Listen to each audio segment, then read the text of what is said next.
చంద్రబాబు సంక్రాంతి సందర్భంగా పార్టీ ఆఫీస్కి వచ్చి అందరితో కలిశారు, మీడియాతో చిట్ చాట్ చేశారు.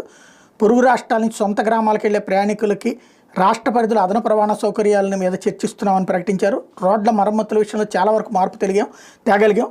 అయినా వచ్చే నెలాఖరు నాటికి గుంతలు లేని రహదారుల పనులు పూర్తి చేస్తున్నారు. వాస్తవంగా సంక్రాంతికి అయిపోతుందన్నారు, అయితే అవ్వలేదనుకుంటా. అందుకని చెప్పేసి ఇంకా పూర్తి చేస్తున్నాం, రన్నింగ్లో ఉన్న ఇంకా మిగతా చేస్తామంటున్నారు. దశల వారీగా అన్ని రహదారుల పనులు పూర్తి చేస్తాం, ప్రజలకు సౌకర్యవంతమైన ప్రయాణం కల్పిస్తాం.